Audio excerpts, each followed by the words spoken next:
Hi guys, welcome back to bio P S C. ഇപ്പോൾ bio P S C എന്ന YouTube ചാനലിലേക്ക് ഏവർക്കും സ്വാഗതം. അപ്പോൾ നമ്മൾ ആദ്യമായിട്ടാണ് ഈ ബയോ പി എസ് സി എന്നൊരു യൂട്യൂബ് ചാനൽ നമ്മൾ സ്റ്റാർട്ട് ചെയ്യുവാണ്. ഈ ഒരു യൂട്യൂബ് ചാനൽ സ്റ്റാർട്ട് ചെയ്തത് നമ്മുടെ പി എസ് സിയിലെ ബയോളജി റിലേറ്റഡ് ആയിട്ടുള്ള ഒരുപാട് എക്സാംസ് കണ്ടക്ട് ചെയ്യുന്നുണ്ട് അല്ലേ. അപ്പോൾ അങ്ങനെ ബയോളജി റിലേറ്റഡുള്ള എക്സാംസിന് പ്രിപ്പയർ ചെയ്യുന്നവർക്ക് യൂസ്ഫുൾ ആയിട്ടുള്ള ഒരു ചാനലായിരിക്കും ഈ bio P S C. Okay, അപ്പോൾ എല്ലാവരും ഈ കാണുന്ന എല്ലാവരും വ്യൂവേഴ്സ് ആയിട്ടുള്ള എല്ലാവരും നമ്മുടെ ചാനൽ ഒന്ന് സബ്സ്ക്രൈബ് ചെയ്യുക. അതുപോലെ നമുക്ക് ഷെയർ ചെയ്ത് മറ്റുള്ളവർക്ക് ഫ്രണ്ട്സിനൊക്കെ ഒന്ന് ഷെയർ ചെയ്ത് സപ്പോർട്ട് ചെയ്യുക കേട്ടോ. ഒരുപാട് പേർക്ക് ഉപകാരപ്രദമാകുമെന്ന് വിശ്വസിക്കുകയാണ്. അപ്പോൾ നമ്മുടെ ഈ ഒരു ചാനൽ നമ്മൾ ലക്ഷ്യമാക്കുന്നതെന്ന് പറഞ്ഞാൽ പി എസ് സി കണ്ടക്ട് ചെയ്യുന്ന ഇനി വരാൻ പോകുന്ന ഒത്തിരി എക്സാംസ് ഉണ്ട്. ബയോളജി റിലേറ്റഡ് ആയിട്ടുള്ള നമ്മുടെ junior lab assistant, treatment organiser, പിന്നെ സയൻറ്റിഫിക് ഓഫീസേഴ്സ്, ഇങ്ങനെയുള്ള ഒരുപാട് എക്സാംസുകൾ കണ്ടക്ട് ചെയ്യുന്നുണ്ട്. അപ്പോൾ ഈ ഒരു എക്സാംസിന് പ്രിപ്പയർ ചെയ്യുന്ന ഒരുപാട് ഉദ്യോഗാർത്ഥികൾക്ക് വളരെ യൂസ്ഫുൾ ആകുമെന്ന് വിശ്വസിക്കുകയാണ്. അപ്പോൾ ഇതിൽ സിമ്പിളായിട്ടുള്ള നോട്ട്സൊക്കെ ആയിരിക്കും. സിമ്പിളായിട്ടായിരിക്കും നമ്മൾ ക്ലാസ് എടുക്കുന്നത്. ഒരുപാട് വാരി വലിച്ച് നീട്ടിയൊന്നുമല്ല ക്ലാസ് എടുക്കുന്നത്. സിമ്പിളായിട്ടുള്ള കാര്യങ്ങൾ ക്രിസ്പ് ആൻഡ് ക്ലിയർ ആയിട്ടായിരിക്കും പറയുന്നത്. ഓക്കെ, അപ്പോൾ എല്ലാവർക്കും മനസ്സിലാവുന്ന രീതിയിലായിരിക്കും. നമ്മൾ തുടക്കമായിട്ട് തന്നെ ആദ്യമായിട്ട് നമ്മൾ JSOയുടെ ക്ലാസ്സാണ് എടുക്കാൻ പോകുന്നത്. JSO junior scientific officer. അപ്പോൾ ഈ എക്സാമിന് വേണ്ടിയിട്ട് ഒത്തിരി പേര് അപ്ലൈ ചെയ്തിട്ടുണ്ടാവും. ഒരുപാട് പേര് ഇതുവരെ പഠിച്ചു തുടങ്ങിയിട്ടില്ല. പിന്നെ ഒരുപാട് പേര് കുറച്ച് പഠിച്ചിട്ട് പിന്നെ അത് ഡ്രോപ്പ് ചെയ്തവർ കാണും, പറ്റില്ല, അല്ലെങ്കിൽ കുറച്ച് വേക്കൻസിയൊക്കെ ഉള്ളൂ. അപ്പം വേക്കൻസി വളരെ കുറവായതുകൊണ്ട് നമുക്ക് വേണ്ട, പോണ്ട എന്നൊക്കെ ഒരുപാട് വിചാരിക്കുന്ന ഒത്തിരി പേര് കാണും. ഓക്കെ, പിന്നെ അതുപോലെ തന്നെ നന്നായിട്ട് പഠിച്ച് പ്രിപ്പയർ ചെയ്യുന്നവർ കാണും. കോച്ചിങ് ക്ലാസ്സിനൊക്കെ പോയിട്ട് നന്നായിട്ട് പഠിച്ച് സെറ്റായിരിക്കുന്നവർ കാണും. അപ്പോൾ എല്ലാവർക്കും ഉപകാരപ്രദമാകുമെന്ന് വിശ്വസിക്കുകയാണ്. കാരണം നന്നായിട്ട് പഠിച്ചവർക്ക് ഒരു റിവിഷൻ എന്ന രീതിയിൽ നമ്മുടെ ക്ലാസ് കണ്ടിട്ട് ക്വിക്ക് റിവിഷനായിട്ട് എടുക്കാം. ഒന്നും പഠിക്കാത്തവർക്ക് ജസ്റ്റ് ആദ്യമായിട്ട് നമുക്ക് സ്റ്റാർട്ട് ചെയ്ത് നന്നായിട്ട് ഈ കാര്യങ്ങളൊക്കെ ഒന്ന് പഠിച്ചാൽ നമുക്ക് സെറ്റായിട്ട് എക്സാം എഴുതാനായിട്ട് പോകാൻ സാധിക്കും. അപ്പം ഞാൻ നിങ്ങളെപ്പോലെ എക്സാമിന് വേണ്ടി പ്രിപ്പയർ ചെയ്യുന്ന ഒരാളാണ്. അപ്പോൾ നമുക്കൊരു 20-24 ദിവസമൊക്കെ നമുക്കുള്ളൂ കയ്യിൽ. അപ്പം 20 ദിവസത്തെ ഒരു ചാലഞ്ച് എന്ന രീതിയിലാണ് നമ്മൾ ഈ ഒരു JSO ക്ലാസ് കണ്ടക്ട് ചെയ്യുന്നത്. അപ്പോൾ നിങ്ങൾക്ക് എൻ്റെ കൂടെ പഠിക്കാൻ ആഗ്രഹം ഉണ്ടെങ്കിൽ പ്ലീസ് എൻ്റെ കൂടെ ജോയിൻ ചെയ്യുക. എല്ലാ ദിവസവും ഞാൻ വീഡിയോ അപ്ലോഡ് ചെയ്യും. 5-6 വീഡിയോസൊക്കെ അപ്ലോഡ് ചെയ്യും. അപ്പം നിങ്ങൾ സമയം കിട്ടുന്ന പോലെ വീഡിയോസ് കാണുക, അപ്പം തന്നെ ആ കണ്ടൻറ്റ് നമ്മൾ തറവായിട്ട് പഠിച്ചു പോവുക.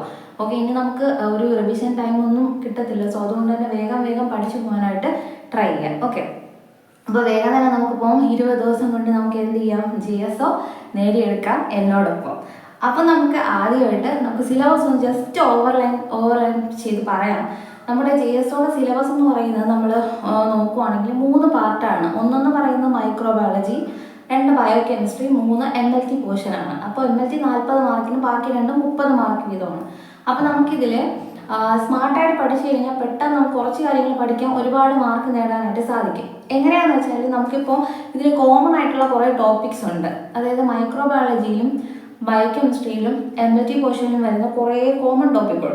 അപ്പം നമുക്ക് ആദ്യം കോമൺ ടോപ്പിക് പഠിച്ചു കഴിഞ്ഞാൽ നമുക്ക് അതിൽ നിന്നൊക്കെ മാർക്ക് സ്കോർ ചെയ്യാനായിട്ട് പറ്റും. അപ്പോൾ ആ ഒരു രീതിയിലായിരിക്കും നമ്മൾ ക്ലാസ്സുകൾ പോകുന്നത്. അപ്പോൾ എല്ലാവരും മറക്കാതെ എന്ത് ചെയ്യുക, ചാനൽ നോക്കുക, സബ്സ്ക്രൈബ് ചെയ്യുക, എല്ലാവർക്കും ഒന്ന് ഷെയർ ചെയ്ത് നമ്മളോടൊപ്പം പഠിച്ച് JSO നേടാനായിട്ട് ട്രൈ ചെയ്യുക. അപ്പം ഒട്ടും സമയം കളയാൻ നമുക്ക് വീഡിയോയിലോട്ട് പോകാം. അപ്പോൾ ആദ്യമായിട്ട് നമ്മൾ പഠിക്കാൻ പോകുന്നത് നമ്മുടെ മൈക്രോബയോളജിയിലെ ആദ്യത്തെ ടോപ്പിക് ഏതാണ്, ഹിസ്റ്ററിയാണ്. അപ്പോൾ നിങ്ങൾ ഇതുവരെ നമുക്ക് സിലബസ് ഒന്നും ഡൗൺലോഡ് ചെയ്ത് എടുത്തിട്ടില്ലാത്തവർ ഒന്നെങ്കിൽ ഡൗൺലോഡ് ചെയ്യുക, അല്ലെങ്കിൽ ജസ്റ്റ് ഒന്ന് നമ്മൾ പഠിക്കുന്ന കാര്യങ്ങൾ എഴുതി ഒരു നോട്ടിൽ ജസ്റ്റ് ഒന്ന് എഴുതി വെക്കുവാണെങ്കിൽ നിങ്ങൾക്ക് വീണ്ടും എപ്പോഴും വീഡിയോ കൊണ്ട് ടൈം കളയണ്ട. നമുക്ക് ആ എഴുതി വെച്ച കാര്യങ്ങൾ ജസ്റ്റ് ഒന്ന് നോക്കിയാൽ മതി. ഓക്കെ, മെമ്മറൈസ് ചെയ്താൽ മാത്രം മതി. ഓക്കെ, അപ്പോൾ നമുക്ക് ആദ്യത്തെ പോർഷൻ ഹിസ്റ്ററിയാണ്. ഓക്കെ, ഹിസ്റ്ററിയിലോട്ട് നമുക്ക് പോകാം. ഹിസ്റ്ററി എന്ന് പറയുമ്പോൾ നമുക്കറിയാം അല്ലേ, നമ്മൾ ഹിസ്റ്ററിയൊക്കെ പഠിക്കും. പണ്ട് കാലത്ത് കണ്ടുപിടുത്തങ്ങൾ ഇപ്പോൾ വരെയുള്ള ആ ഒരു കാലഘട്ടത്തിനാണ് ഹിസ്റ്ററി എന്ന് പറയുന്നത്. അപ്പോൾ മെയിനായിട്ടുള്ള ആൾക്കാരും അവരുടെ എക്സ്പെരിമെൻസും കണ്ടെത്തലുകളും മാത്രമാണ് നമുക്കിവിടെ പഠിക്കാനുള്ളത്. ഓക്കെ, അപ്പോൾ പെട്ടെന്ന് തന്നെ നമുക്ക് പോകാം. ഹിസ്റ്ററി എന്ന് പറയുന്നത് നമുക്ക് മെയിനായിട്ട് 4 എല്ലാവർക്കും കാണുന്നുണ്ടെന്ന് വിശ്വസിക്കുകയാണ്. ഓക്കെ, കാണുന്നുണ്ടല്ലോ. ഓക്കെ, അപ്പോൾ നമുക്ക് 4 എറയായിട്ട് നമുക്ക് തരംതിരിക്കാം. ഫസ്റ്റ് എറ എന്ന് പറഞ്ഞാൽ ഏർലി എറയാണ്, രണ്ടാമത് ട്രാൻസിഷൻ എറ, മൂന്നാമത് ഡിസ്കവറി എറ, 4ാമത് ഗോൾഡൻ എറ. ഓക്കെ, അപ്പോൾ ഏർലി എറ എന്ന് പറഞ്ഞാൽ നമുക്കറിയാം പല വർഷങ്ങൾക്ക് മുമ്പ്. അപ്പം നമ്മൾ ജസ്റ്റ് ഒരു കഥ പോലെ ഒന്ന് ഓർത്തിരുന്നു കഴിഞ്ഞാൽ പെട്ടെന്ന് നമുക്കിത് മനസ്സിലാക്കാനായിട്ട് പറ്റും. അപ്പം ഏർലി എറ എന്ന് പറഞ്ഞാൽ പഴയ കാലത്തുള്ള ആൾക്കാർ ഇതുപോലെ ഈ ഡിസീസൊക്കെ പരത്തുന്നത് എന്തോ ഒരു നാച്ചുറൽ പവർ, സൂപ്പർ പവർ അങ്ങനെയൊക്കെയാണ് വിശ്വസിച്ചിരുന്നത്. പക്ഷെ പിന്നീട് കാലം പോകുന്തോറും ഫിലോസഫേഴ്സ് ആയിട്ടുള്ള ആൾക്കാർ വരാൻ തുടങ്ങി. അപ്പോൾ ഫസ്റ്റ് വേരോ കൊളുമല്ല ഇങ്ങനെ 2 സയൻറ്റിസ്റ്റാണ്, വേറോയും കൊളുമല്ലയും. അവരെന്താ പറയുന്നത് വെച്ചാൽ ഇൻവിസിബിൾ ആയിട്ടുള്ള ഏജന്റ് ആണ് രോഗം പരത്തുന്നത്. ഇൻവിസിബിൾ ആയിട്ടുള്ള എന്തോ ഒരു ഏജന്റ് നമ്മൾ ഇൻഹേൽ ചെയ്യപ്പെടുകയോ ഇൻജസ്റ്റ് ചെയ്യപ്പെടുകയോ ചെയ്തു കഴിഞ്ഞാൽ നമുക്ക് രോഗങ്ങൾ ഉണ്ടാവും. അതിനെ അവർ അനിമാലിയ മൈന്യൂട്ട എന്ന പേരിലാണ് വിളിച്ചത്. അനിമാലിയ മൈന്യൂട്ട. അപ്പം വേരോ കൊളുമല്ല നമ്മൾ ഓർത്ത് വെച്ചേക്ക പേര്, അതുപോലെ അനിമാലിയ മൈന്യൂട്ട അവർ കണ്ടെത്തിയ ഒരു സംഭവമാണ്. അതും കൂടെ നിങ്ങൾ ഓർത്ത് വെച്ചേക്കുക. രണ്ടാമതായിട്ട് ഫ്രക്കാസ്റ്ററോയെ നമ്മൾ നോക്കുമ്പോൾ സെമിനാരിയ എന്ന പദം നമ്മൾ ഓർത്തിരിക്കണം. സെമിനാരിയ ഓരോ ഇൻവിസിബിൾ ആയിട്ടുള്ള ഒരു സംഭവമാണ് രോഗം പരത്തുന്നതെന്ന് പറഞ്ഞു അല്ലേ. അപ്പോൾ ഇവർ പറയുന്നത് ഇൻവിസിബിൾ ആണ് പക്ഷേ ലിവിങ്ങുമാണ് എന്ന് പറഞ്ഞ ആളാണ് ഫ്രക്കാസ്റ്ററോ. അയാൾ അതിന് പേര് കൊടുത്തത് സെമിനാരിയ. ഓക്കെ, സെമിനാരിയ അർത്ഥം എന്ന് പറയുന്നത് സീഡ്സ് ഓഫ് ഡിസീസ്. ഇത് ഞാൻ എഴുതിയിട്ടില്ല, ഒന്ന് ജസ്റ്റ് നിങ്ങൾ വേണമെങ്കിൽ എഴുതി വയ്ക്കാം. മൂന്നാമത് ഓൺ പ്ലെൻസസ് എന്ന് പറയുന്നത് സെപ്പറേറ്റ് ഏജന്റ്, അതായത് ഓരോ ഡിസീസിനും ഓരോ സെപ്പറേറ്റ് ഏജന്റ് ഉണ്ടെന്ന് പറഞ്ഞ ആളാണ് ഓൺ പ്ലെൻസസ്. അടുത്ത ആളാണ് കിർച്ചർ എന്ന് പറയുന്ന ആള് മൈന്യൂട്ട് വേംസ്, പ്ലേഗ് വിക്ടിംസിൽ മൈന്യൂട്ട് വേംസ് ഉണ്ടെന്ന് പറഞ്ഞ ആളാണ് കിർച്ചർ. അടുത്തത് അഗസ്റ്റിനോ ബാസി എന്നാണ് പറഞ്ഞത് മസ്കാർഡിൻ ഡിസീസ്, അതൊരു സിൽക്ക് വേമിൽ വരുന്ന ഫംഗൽ ഡിസീസാണ്. അപ്പോൾ ഇത് കണ്ടെത്തിയ ആളാണ് നമ്മുടെ അഗസ്റ്റിനോ ബാസി. അടുത്തത് അരിസ്റ്റോട്ടിൽ നമുക്കറിയാം ഫേമസ് ഫിലോസഫറാണ്. അപ്പോൾ ഇയാൾ എന്താണ് കൊണ്ടുവന്നത്? Spontaneous generation. ഈ സ്പോണ്ടേനിയസ് ജനറേഷൻ എന്ന് പറഞ്ഞാൽ എന്താണെന്ന് അറിയുമോ? സ്പോണ്ടേനിയസ് ജനറേഷൻ എന്ന് പറഞ്ഞാൽ ഇപ്പോൾ ഒരു ലിവിങ് ഓർഗാനിസം ഒരു ജീവനില്ലാത്ത നോൺ ലിവിങ് ഓർഗാനിസത്തിൽ നിന്നാണ് ഉണ്ടായത് എന്ന് പറയുന്ന ഒരു തിയറിയാണ് ഈ സ്പോണ്ടേനിയസ് ജനറേഷൻ തിയറി. അപ്പോൾ ഇത് കൊണ്ടുവന്നത് അരിസ്റ്റോട്ടിലാണ്. ഓക്കെ, ഇത്ര മനസ്സിലായല്ലോ. അപ്പം ഇത്രയും കാര്യങ്ങളാണ് പഴയ കാലത്തുള്ള ഫിലോസഫേഴ്സും കാര്യങ്ങളൊക്കെ പറഞ്ഞു വെച്ചത്. ഇവരൊന്നും എക്സ്പെരിമെന്റിലും ഒന്നും ചെയ്തിട്ടില്ല, ജസ്റ്റ് പറഞ്ഞു വെച്ചു എന്ന് മാത്രമേ ഉള്ളൂ. ഓക്കെ, അതൊന്ന് ഓർത്ത് വെച്ചേക്കുക. അടുത്തതിന് രണ്ടാമത് ട്രാൻസിഷൻ എറയിലോട്ട് പോകും. ട്രാൻസിഷൻ എറയിൽ പ്രധാനപ്പെട്ട 3 ആൾക്കാരാണ് നമ്മൾ പഠിക്കാനുള്ളത്. ഒന്ന് നമുക്ക് ഫ്രാൻസിസ്കോ റെഡ്ഡി, നീതം, അതുപോലെ ലെസാരോ സ്പെലൻസി. ഓക്കെ, 3 പേരാണ്. എന്തൊക്കെയാണ്? റെഡ്ഡി, നീതം, സ്പെലൻസി. ഇതിന് മെയിനായിട്ട് ഈ സ്പോണ്ടേനിയസ് ജനറേഷൻ നമ്മൾ പറഞ്ഞു അല്ലേ, ഈ അരിസ്റ്റോട്ടിൽ സ്പോണ്ടേനിയസ് ജനറേഷൻ പറഞ്ഞു. ഇതിനെ നമുക്ക് ഡിസ്പ്രൂവ് ചെയ്തവരുമുണ്ട്, പ്രൂവ് ചെയ്തവരുമുണ്ട്. അപ്പോൾ സപ്പോർട്ട് ചെയ്ത ആൾക്കാരുണ്ട്, ഡിസ്സപ്പോർട്ട് ചെയ്ത ആൾക്കാരുണ്ട്. ഓക്കെ, ഒപ്പോസ് ചെയ്ത ആൾക്കാരുമുണ്ട്. അപ്പം റെഡ്ഡി എന്ന് പറയുന്ന ആൾ എന്ത് ചെയ്തു? ഒപ്പോസ് ചെയ്തു. ഇയാളൊരു പരീക്ഷണം ചെയ്തു. പരീക്ഷണം ഞാൻ ജസ്റ്റ് ഷോർട്ടായിട്ടൊന്ന് പറഞ്ഞു തരാം, വേറെ ഒന്നുമില്ല. അയാൾ ഡീക്കേയിങ് ആയിട്ടുള്ള മീറ്റ് ഒരു ഫ്ലാസ്കിൽ എടുത്തതിന് ശേഷം അത് ഒരു ഫ്ലാസ്കിലെടുത്ത് തുറന്നു വെച്ചു, മറ്റൊരു ഫ്ലാസ്കിൽ ഗൗസ് ഇട്ട് മൂടി വെച്ചു, മറ്റൊരു ഫ്ലാസ്കിൽ സീൽ ചെയ്ത് മൂടി വെച്ചു. അങ്ങനെ 3 ഫ്ലാസ്ക് എടുത്തു. അപ്പോൾ മൂടി വെച്ച 2ലും മഗോട്സ് എന്ന് പറയുന്ന ജീവി ഉണ്ടായില്ല. എന്നാൽ തുറന്നു വെച്ചതിൽ മഗോട്സുകൾ ഉണ്ടായി. അപ്പോൾ മഗോട്സ് എക്സ്പെരിമെന്റ് ചെയ്തത് ആരെന്ന് ചോദിച്ചാൽ റെഡ്ഡിയാണ് മഗോട്സിന്റെ എക്സ്പെരിമെന്റ് ചെയ്തത്. അപ്പോൾ അദ്ദേഹത്തിന് ഇതിലൂടെ മനസ്സിലായി പുറത്തുനിന്ന് ഫ്ലൈസ് വന്ന് മുട്ടയിട്ടത് കൊണ്ടാണ് ഈ മഗോട്സ് ഉണ്ടായത്. അപ്പോൾ പുറത്തൊരു ലിവിങ് ബീങ്സിന്റെ സാന്നിധ്യം ഉള്ളത് കൊണ്ടാണ് ഒരു ലിവിങ് ബീങ് ഉണ്ടായത്, മഗോട്സ് ഉണ്ടായത്. അല്ലാതെ നോൺ ലിവിങ് ആയിട്ടുള്ള ഒരു ഡീക്കേയിങ് മീറ്റിൽ നിന്നല്ല ഉണ്ടായതെന്ന് മനസ്സിലാക്കി. ഓക്കെ, മനസ്സിലായല്ലോ. റെഡ്ഡി അപ്പോൾ അത് ഒപ്പോസ് ചെയ്തു. ഇനി നീതം വരികയാണ്. നീതം എന്ന് പറയുന്ന ആള് പറയാണ് ഇല്ല, ഈ സ്പോണ്ടേനിയസ് ജനറേഷൻ ഉള്ളതാണ്, സത്യമാണ് എന്നൊക്കെ പറയാണ്. അപ്പോൾ അത് എങ്ങനെയാണ് അയാൾ തെളിയിക്കാൻ ശ്രമിച്ചതെന്ന് വെച്ചാൽ അതും ജസ്റ്റ് ഒരു എക്സ്പെരിമെന്റ് ആണ്. ഞാൻ പറയാം. ബോയിൽഡ് ബ്രോത്ത് എടുക്കുന്നു, മട്ടൺ ബ്രോത്ത്, ബോയിൽ ചെയ്ത മട്ടൺ ബ്രോത്ത് എടുക്കുന്നു. എന്നിട്ട് അത് എന്ത് ചെയ്യുന്നു? കവർ ചെയ്ത് വെക്കുകയാണ്. അപ്പോൾ കവർ ചെയ്ത് വെച്ച സമയത്ത് എന്തുണ്ടായില്ല, കവർ ചെയ്ത് വെച്ച സമയത്ത് എന്തുണ്ടായി? കോർക്ക് ഉപയോഗിച്ചാണ് കവർ ചെയ്യുന്നത്. എന്നിട്ട് കുറച്ച് ദിവസങ്ങൾ കഴിഞ്ഞ് നോക്കിയപ്പോൾ അതിൽ കേർഡി ആയിട്ടുള്ള ഒരു സംഭവം കണ്ടു. അപ്പോൾ മൈക്രോ ഓർഗാനിസം ഉണ്ടായെന്ന് പറഞ്ഞു. അതുകൊണ്ടാണ് അയാൾ വിശ്വസിച്ചത് ഇങ്ങനെ എന്തുവാണ് സ്പോണ്ടേനിയസ് ജനറേഷൻ എന്ന് പറയുന്ന തിയറി ശരിയാണെന്ന് വിശ്വസിച്ചത്. എന്നാൽ വീണ്ടും നമ്മൾ സ്പലൻസി വരികയാണ്. സ്പലൻസി വന്നിട്ട് എന്താണ് ചെയ്തത്? ഈ നീതം ചെയ്തതിനെ ഒന്നുകൂടെ കറക്റ്റ് ചെയ്ത് ചെയ്യുകയാണ്. അതായത് നീതം ബോയിൽ ചെയ്തു, പക്ഷേ സ്റ്റെറിലൈസേഷനിലോട്ട് എത്തിയില്ല. ഇവിടെ നമ്മുടെ സ്പലൻസി എന്ത് ചെയ്തു? നന്നായിട്ട് ബോയിൽ ചെയ്ത് അതിനെ സ്റ്റെറിലൈസ് ചെയ്തു. അതിലുള്ള മൈക്രോ ഓർഗാനിസത്തിനെ മുഴുവനായിട്ട് എന്ത് ചെയ്തു? ഡിറ്റർമിനേഷൻ ചെയ്തതിന് ശേഷം അതിനെ നമ്മൾ എന്ത് ചെയ്തു? അടച്ചു വെച്ചപ്പോൾ ഒരു ഗ്രോത്തും ഉണ്ടായില്ല. കുറച്ച് ദിവസം കഴിഞ്ഞാൽ തുറന്നു വെച്ചപ്പോൾ ഗ്രോത്ത് ഉണ്ടായി. അപ്പോൾ അയാൾ തെളിയിച്ചു എന്താണ് സ്പോണ്ടേനിയസ് ജനറേഷൻ എന്ന് പറഞ്ഞ സംഭവം ഇല്ല. നമ്മുടെ എയറുമായിട്ട് മൈക്രോ ഓർഗാനിസം കോണ്ടാക്റ്റിൽ വന്നപ്പോഴാണ്, ഒരു ലിവിങ് ആയിട്ടുള്ള സംഭവം വന്നപ്പോഴാണ് ഇവിടെ മൈക്രോ ഓർഗാനിസംസ് ഫോം ആയത് എന്നുള്ളത് അയാൾ തെളിയിച്ചു. അപ്പോൾ 3 കാര്യങ്ങൾ ജസ്റ്റ് ഒന്ന് ഓർത്തിരിക്കുക. റെഡ്ഡിയാണ് മഗോട്സിന്റെ എക്സ്പെരിമെന്റ് ചെയ്തത്. നീതമാണ് എന്ത് എക്സ്പെരിമെന്റ് ചെയ്തത്? ബോയിൽഡ് ബ്രോത്ത് എക്സ്പെരിമെന്റ് ചെയ്തത്. അതുപോലെ സ്പലൻസി അതിനെ എന്ത് ചെയ്തു? ഒന്നും കൂടെ നന്നായിട്ട് ചെയ്ത് അത് തെറ്റാണെന്ന് തെളിയിച്ചു. അപ്പോൾ ഒപ്പോസ് ചെയ്തു അല്ലേ? ആരൊക്കെയാണ് ഒപ്പോസ് ചെയ്യുന്നത്? ചിലപ്പോൾ നമുക്ക് ഓപ്ഷനിൽ തന്നേക്കാം ഈ എന്താണ് സ്പോണ്ടേനിയസ് ജനറേഷനെ സപ്പോർട്ട് ചെയ്ത ആൾക്കാരും സപ്പോർട്ട് ചെയ്യാത്ത ആൾക്കാരും തമ്മിൽ കൊളാഷൻ നമുക്ക് തന്നിട്ട് ചോദിക്കാം ആരൊക്കെയാണ് ഒപ്പോസ് ചെയ്ത് ആരൊക്കെയാണ് സപ്പോർട്ട് ചെയ്യുന്നത്. അപ്പോൾ ഒരേ ഒരാൾ മാത്രമേ സപ്പോർട്ട് ചെയ്തുള്ളൂ, അത് നീതമാണ്. ഓക്കെ, നീതം. ബാക്കി റെഡ്ഡിയും അതുപോലെ സ്പലൻസിയും ഒക്കെ ഒപ്പോസ് ചെയ്ത ആൾക്കാരാണ്. ഓക്കെ, അതൊന്ന് ഓർത്തേക്കാം. ഇനി നമുക്ക് ഡിസ്കവറി എറയിലോട്ട് വരാം. ഡിസ്കവറി എറ എന്ന് പറഞ്ഞാൽ എന്താണ്? പ്രധാനപ്പെട്ട മേജർ ഡിസ്കവറീസ് നടന്ന ഒരു കാലഘട്ടമാണ് ഡിസ്കവറി എറ.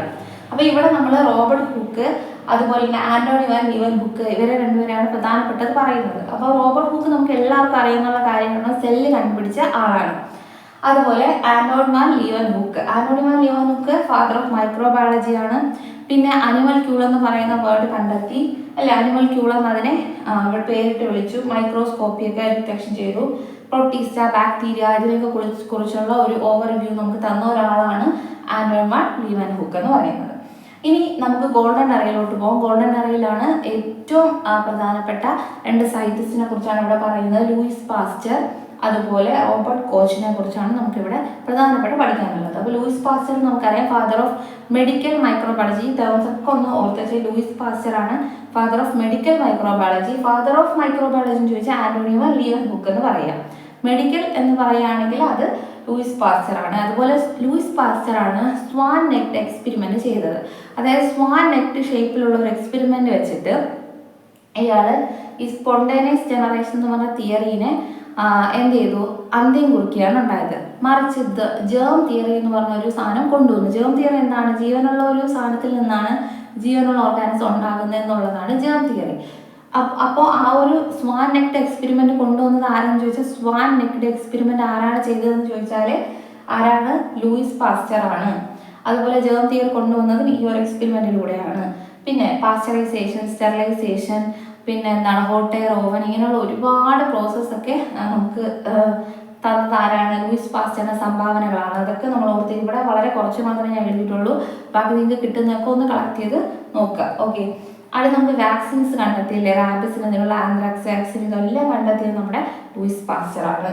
ഓക്കെ, ഇത്രയൊക്കെയാണ് നമ്മൾ ഗോൾഡൻ എറയിൽ പറയുന്നത്. ഓക്കെ, അടുത്ത് റോബർട്ട് കോച്ചിനെ കുറിച്ചാണ്. ഗോൾഡൻ എറയിലെ 2ാമത്തെ സയന്റിസ്റ്റ് ആണ് റോബർട്ട് കോച്ച്. അപ്പോൾ റോബർട്ട് കോച്ച് എന്താണ് ചെയ്തത്? ഫാദർ ഓഫ് ബാക്ടീരിയോളജി എന്നറിയപ്പെടുന്നു. ബാക്ടീരിയാസുമായിട്ട് ബന്ധപ്പെട്ട ഹാങ്ങിങ് ഡ്രോപ്പ് മെത്തേഡ് ഇവിടെ എഴുതിയിട്ടില്ല, ജസ്റ്റ് നിങ്ങളൊന്ന് എഴുതി വെച്ചേക്കുക. ഹാങ്ങിങ് ഡ്രോപ്പ് മെത്തേഡ്, സ്റ്റെയിനിങ് മെത്തേഡ്, പിന്നെ സോളിഡ് മീഡിയ, ഇതൊക്കെ കണ്ടെത്തിയത് റോബർട്ട് കോച്ചാണ്. അതുപോലെ തന്നെ റോബർട്ട് കോച്ചിൻ്റെ പ്രധാനപ്പെട്ട 4 പോസ്റ്റുലേറ്റ്സ് നമുക്ക് ജസ്റ്റ് ഒന്ന് ഓർത്ത് വയ്ക്കുക. പോസ്റ്റുലേറ്റ്സ് ചിലപ്പോൾ സ്റ്റേറ്റ്മെന്റ് ടൈപ്പ് ക്വസ്റ്റ്യൻസ് ഒക്കെ ആണല്ലോ നമുക്കിപ്പോൾ എക്സാമിന് വരുന്നത്. അപ്പം സ്റ്റേറ്റ്മെന്റ് ലെവൽ ചിലപ്പോൾ ചോദിച്ചാലോ, അതുകൊണ്ട് നമുക്ക് ജസ്റ്റ് ഒന്ന് പോസ്റ്റുലേറ്റ്സും കൂടെ ഓർത്ത് വെച്ചേക്കാം. അപ്പോൾ പോസ്റ്റുലേറ്റ് ഞാനൊന്ന് ജസ്റ്റ് ഒരു കഥ പോലെ ജസ്റ്റ് പറഞ്ഞു തരാം. അപ്പം നിങ്ങൾക്ക് അത് കാണുമ്പോൾ മനസ്സിലാവും, ക്വസ്റ്റ്യൻ കാണുമ്പോൾ പെട്ടെന്ന് പിടികിട്ടും. ഓക്കെ, അപ്പം ഒന്നാണ് suspected organism present in all case absent in healthy. ഇപ്പം നമ്മൾ ഉദാഹരണത്തിന് ഒരു 5 എലികൾ എടുക്കുകയാണ്. എലികൾക്ക് 5 പേർക്കും ആന്ത്രാക്സ് ഡിസീസ് ഉണ്ട്. അപ്പോൾ ഈ ആന്ത്രാക്സ് ഡിസീസ് ഉള്ള ഈ എല്ലാ എലികളിലും എന്ത് പ്രസന്റ് ആയിരിക്കണം? ബാസിലസ് ആന്ത്രാക്സിസ് എന്ന് പറയുന്ന ബാക്ടീരിയ പ്രസന്റ് ആയിരിക്കണം. ഇനി ഹെൽത്തി ആയിട്ടുള്ളത് നോക്കുമ്പോൾ അതിൽ ആന്ത്രാക്സ് പ്രസന്റ് അല്ല ആയിരിക്കണം. അപ്പോൾ ഇതാണ് ഫസ്റ്റ് അയാൾ പറഞ്ഞത്. അപ്പോൾ ഡിസീസ് ബാധിക്കപ്പെട്ട എല്ലാത്തിലും ഈ ഒരു സസ്പെക്റ്റഡ് ഓർഗാനിസം ഉണ്ടായിരിക്കണം. അതാണ് 1ാമത്തെ പോയിന്റ്. 2ാമത്തെ പോയിന്റ് എന്ന് പറയുന്നത് ഈ സസ്പെക്റ്റഡ് ഓർഗാനിസത്തിനെ നമുക്ക് ഈ ജീവിയിൽ നിന്ന് എന്ത് ചെയ്യപ്പെടാം? ഐസൊലേറ്റ് ചെയ്ത് എടുക്കാനും അതിനെ പ്യുവർ കൾച്ചറാക്കാനും സാധിക്കണം. അതാണ് 2ാമത്തത്. ഇനി ഈ ഐസൊലേറ്റ് ചെയ്ത് പ്യുവർ കൾച്ചറാക്കിയ സാധനം നമ്മൾ ഒരു ഹെൽത്തി ആയിട്ടുള്ള ഒരു ലിവിങ്സിൽ ഇൻജെക്ട് ചെയ്യുകയാണെങ്കിൽ ഈ ഓർഗാനിസത്തിന് എന്ത് ചെയ്യപ്പെടണം? ആ ഡിസീസ് വീണ്ടും റീപ്രൊഡ്യൂസ് ചെയ്യാനുള്ള കഴിവുണ്ടാവണം. അതാണ് 3ാമത്തെ പോയിന്റ്. ഇനി 4ാമത്തെ പോയിന്റ്, ഇപ്പോൾ ഈ ഒരു ജീവിക്കും രോഗമുണ്ടായി. ഇനി ആ ഒരു ജീവിയിൽ നിന്ന് നമുക്ക് വീണ്ടും ഐസൊലേറ്റ് ചെയ്യാനും റീകൾച്ചർ ചെയ്യാനും സാധിക്കണം ഈ ഓർഗാനിസത്തിന്. അപ്പോൾ ഇത്രയും 4 കാര്യങ്ങളാണ് അതിൽ പോസ്റ്റുലേറ്റ്സ് ആയിട്ട് പറഞ്ഞത്. അപ്പോൾ ഈ പോസ്റ്റ്ലേറ്റ്സ് ഒന്നും ഓർത്ത് വെച്ചേ, കാരണം ഏതെങ്കിലും തെറ്റായിട്ടുള്ള പോസ്റ്റ്ലേറ്റ്സ് വന്നിട്ട് ഉൾപ്പെടാത്തതും അതുപോലെയൊക്കെ അങ്ങനെയൊക്കെ ഒരുപാട് ക്വസ്റ്റ്യൻസ് തരത്തിൽ ചോദിക്കാനുള്ള ചാൻസ് ഉണ്ട്. അപ്പം പോസ്റ്റ്ലേറ്റ്സ് കോച്ചിൻ്റെയാണ്, ആന്ധ്ര സെസ്സിലാണ് ഈ പരീക്ഷണം അദ്ദേഹം ചെയ്തത്. അപ്പോൾ ഇത്രയും കാര്യങ്ങളൊന്ന് ഓർത്തേക്കാം. അപ്പോൾ ഇത്രയൊക്കെയാണ് മെയിനായിട്ടുള്ള ഹിസ്റ്ററിയിൽ നമുക്ക് പറയുന്നത്. അത് കൂടാതെ ഇനിയും ഒരുപാടുണ്ട്. ഒന്നും കൂടെ ഞാൻ പറഞ്ഞുതരാം. ജോസഫ് ലിസ്റ്റർ, അത് ഇമ്പോർട്ടൻ്റ് ആണ്. ജോസഫ് ലിസ്റ്റർ ആന്റിസെപ്റ്റിക് സർജറിയാണ്. ആന്റിസെപ്റ്റിക്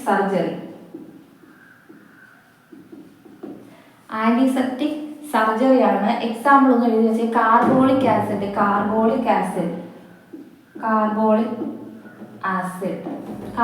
ആസിഡ് എന്ന് പറഞ്ഞാൽ ഈ സർജറി ചെയ്യുന്ന ഓപ്പറേഷൻ തിയേറ്ററിന്റെ എൻവയോൺമെന്റിൽ കാർബോളിക് ആസിഡ് എന്ത് ചെയ്യും, സ്പ്രേ ചെയ്തിട്ട് അവിടെ ഒരു ആന്റിസെപ്റ്റിക് എൻവയോൺമെന്റ് ക്രിയേറ്റ് ചെയ്തു.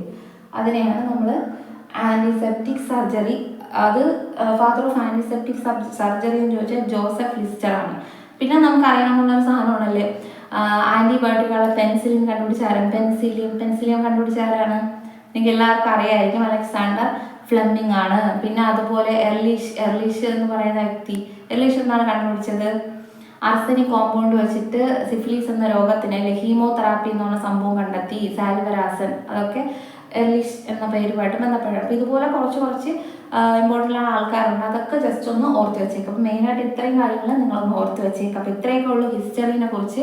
അപ്പോൾ എല്ലാവരും പെട്ടെന്ന് നോക്കുവാണെങ്കിൽ ഒന്നും കൂടെ നമുക്ക് ജസ്റ്റ് ഒന്ന് ഓർമ്മ ഉണ്ടോ എന്ന് നോക്കാം. ഓക്കെ, ഒന്ന് നോക്കിയിട്ട് നമുക്ക് ഈ വീഡിയോ അവസാനിപ്പിക്കാം. ഓക്കെ, അപ്പോൾ ആദ്യം ഏർലിയറിൽ വാരോ കൊളുമല്ല ഇൻവിസിബിൾ ആയുള്ള ഒരു സംഭവമാണ് രോഗം പരത്തുന്നതെന്ന് പറഞ്ഞു. അനിമാലിയ മൈനോട്ടാന്ന് പേരിട്ടു. ഫ്രെഡ് കാസ്ട്രോ എന്താണ് പറഞ്ഞത്? ഇൻവിസിബിൾ ആണ് പക്ഷെ ലിവിങ് ആണെന്ന് പറഞ്ഞ ആളാണ് ഫ്രെഡ് കാസ്ട്രോ. അത് കഴിഞ്ഞിട്ട് വോൺ പ്ലെൻസസ്, ഓരോ ഡിസീസിനും ഓരോ ഏജന്റ് ഉണ്ടെന്ന് പറഞ്ഞ ആളാണ് വോൺ പ്ലെൻസസ്. അത് കഴിഞ്ഞ് കിർച്ചർ എന്ന് പറഞ്ഞാൽ എന്താണ്? കിർച്ചർ വേം, ഓർത്ത് വെച്ചിരിക്കുക, കിർച്ചർ വേം. അപ്പോൾ വേം, പ്ലേഗ് വിക്ടിംസിൽ വേം, മൈന്യൂട്ട് വേംസിന്റെ സാന്നിധ്യം കണ്ടെത്തി എന്ന് പറഞ്ഞതാണ് കിർച്ചർ. ബാസി, അഗസ്റ്റിനോ ബാസി എന്നാണ് സിൽക്ക് വേമിൽ മസ്കാരൻ ഡിസീസ് ഫംഗൽ ഇൻഫെക്ഷൻ കൊണ്ടാണ് വരുന്നതെന്ന് പറഞ്ഞു. അരിസ്റ്റോട്ടിൽ എന്താണ്? Spontaneous generation. മറക്കൽ അരിസ്റ്റോട്ടിൽ സ്പോണ്ടേനിയസ് ജനറേഷൻ. ഇനി ട്രാൻസിഷൻ വരുമ്പോൾ 3 പേരാണ്. റെഡ്ഡി, നീതം, സ്പലൻസി. റെഡ്ഡിയും നീതം എന്ത് ചെയ്തു? റെഡ്ഡിയും സ്പലൻസി എന്ത് ചെയ്തു? ഒപ്പോസ് ചെയ്തു. നീതം സപ്പോർട്ട് ചെയ്തു. സ്പോണ്ടേനിയസ് ജനറേഷനെ സപ്പോർട്ട് ചെയ്ത ആളാണ്. ഓക്കെ, പിന്നെ ഡിസ്കവറിയിൽ നമുക്ക് റോബർട്ട് ഹൂക്കും ആൻഡോൺ വാൻ ലിവൻ ഹൂക്ക്, അതിൻ്റെ പ്രത്യേകതയൊക്കെ ഒന്ന് വായിക്കുക. ഓർഡിനറിയിൽ ലൂയിസ് പാസ്റ്റർ എന്തൊക്കെ സംഭാവനകൾ നൽകുന്നത് ജസ്റ്റ് വായിക്കുക. റോബർട്ട് കോച്ച് വായിക്കുക. പിന്നെ എന്തൊക്കെ സ്വാനറ്റ് എക്സ്പെരിമെന്റ് ആരാണ് ചെയ്തത് എന്നുള്ള കാര്യം നോക്കുക. പോസ്റ്റ്ലേറ്റ്സ് ഒന്ന് വായിക്കുക. അപ്പോൾ ഇത്രയും കാര്യങ്ങളെ നമുക്ക് മൊത്തത്തിൽ ഹിസ്റ്ററിയിൽ വരുന്നുള്ളൂ. അപ്പോൾ ഇത്ര ആയാൽ നമുക്ക് ഹിസ്റ്ററി കംപ്ലീറ്റ് ആയി. ചിലപ്പോൾ ഇതിന് 1-2 മാർക്കിന് വരാം. ഓക്കെ, അപ്പം നമുക്ക് ഈ വീഡിയോ തീരുമ്പോൾ തന്നെ നിങ്ങളെല്ലാവരും ഇതിനോടൊപ്പം പഠിച്ചു പോകുമെന്ന് വിശ്വസിക്കുകയാണ്. അപ്പോൾ പെട്ടെന്ന് തന്നെ ഇത് ഹിസ്റ്ററി പഠിക്കുക. അടുത്ത വീഡിയോ ആയിട്ട് ഉടനെ തന്നെ ഞാൻ വരുന്നതായിരിക്കും. അപ്പോൾ അതായിരിക്കും ബൈ. അപ്പം നമ്മുടെ വീഡിയോ ഇഷ്ടപ്പെട്ടെങ്കിൽ ലൈക്ക് ചെയ്യാനും ഷെയർ ചെയ്യാനും കമൻറ്റ് ചെയ്യാനും മറക്കരുത്. അപ്പോൾ നിങ്ങൾക്ക് എന്തെങ്കിലുമൊക്കെ എനിക്ക് തെറ്റൊക്കെ ഉണ്ടാവാം കേട്ടോ. അപ്പോൾ നിങ്ങൾ എന്ത് ചെയ്യുക, എന്തെങ്കിലും തെറ്റുണ്ടെങ്കിൽ ജസ്റ്റ് നിങ്ങൾ കമൻറ്റ് ബോക്സിലൊന്ന് പറയാം. അപ്പോൾ നമുക്ക് എല്ലാവർക്കും ഒരുമിച്ച് ഇരുന്ന് പഠിക്കാമല്ലോ. ഓക്കെ, അപ്പോൾ 20 days ചലഞ്ചിന് നിങ്ങൾ എല്ലാവരും റെഡി ആയിട്ട് വരിക. അപ്പോൾ അടുത്ത വീഡിയോ ആയിട്ട് വരുന്നവരേക്കും ബൈ.